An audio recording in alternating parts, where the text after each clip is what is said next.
مساكم الله بالخير أعزائي المشاهدين، مجددا نتابع حلقتنا الخاصة بالذكر الرابع لمبايعة الملك عبد الله بن عبد العزيز، ونستضيف في استوديوهاتنا في دبي المتخصص في علم الفراسة الدكتور مبارك الأشقر، والذي هو أيضا محاضر في الجامعة الأمريكية. اليوم سيحلل شخصية خادم الحرمين الشريفين الملك عبد الله بن عبد العزيز من خلال علم الفراسة. خلونا نشوف بس تقرير بسيط أو لمحة بسيطة من خلال أكثر من مشهد، ثم نعود بعد ذلك.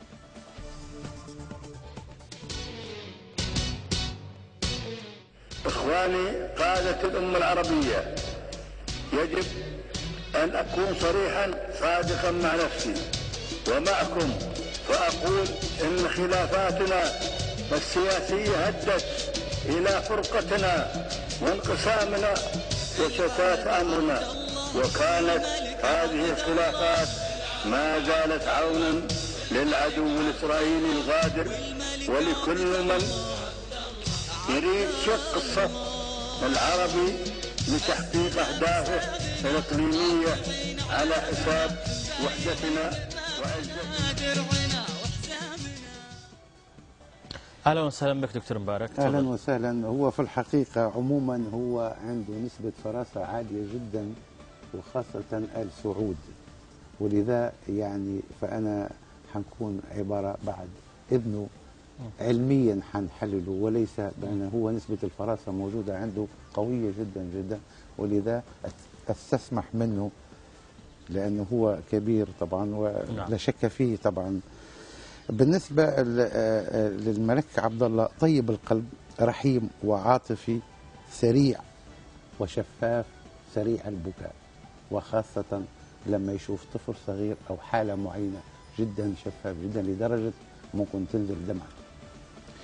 يتأثر وسريع التسامح على فكرة بطريقة رهيبة جدا، وهذا طبعا راح نحكي ليش هذه الأشياء اكتشفتها. سريع التسامح من خلال بعض المشاكل اللي حصلت في بعض المؤتمرات القمة العربية، فكان في شوية مشاكل، وكان جدا متسامح وجدا جدا جدا. طبعا هذا يعني أخذته من الشفايف الملك عبد الله. الشفايف ماله تدل على نسبة التسامح قوية جدا وسريع، لأنه عادة دائما الناس اللي زي هيك صعب جدا يسامحوا بسرعة، بده وقت، ولكن هو سريع التسامح، شفاف. ذكي، يحب التعمق بالأمور، عنده قدرات على الأشياء رهيبة جدا، كثير يحب الحق ويحب الفضيلة وشجاع بالحق. طبعا هذه أخذتها من الخدود، من خلال الخدود، طبعا المساحات الخدود الموجودة. طبعا يطور نفسه ويواكب العصر، ليس كلاسيكي بمعنى أنه هو في عمر معين يكون كلاسيكي، لكن هو جدا جدا يطور نفسه. وهذول الناس هذول راح نقول لك ليش من خلال طبعا هذا التقرير. منفتح على الحياة والعالم، سريع البديهية، سريع جدا، يعني يقضي، يعني يحب الأمور مفصلة، يحاول بقدر الإمكان لا يعقد الأمور، فيحب دائما النهايات، ما يحبش الأشياء هذه. قادر على ضبط نفسه، يتمتع بسحر وجاذبية في عيونه.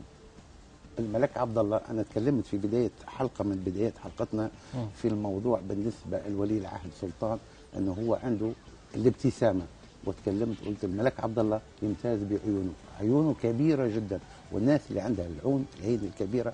طبعا شفت له بعض صور في عدة مراحل في حياته من خلال المتوفر عندي، فشفت مساحة العين رغم بالكبر معين، ولكن تبقى دائما الأشياء موجودة.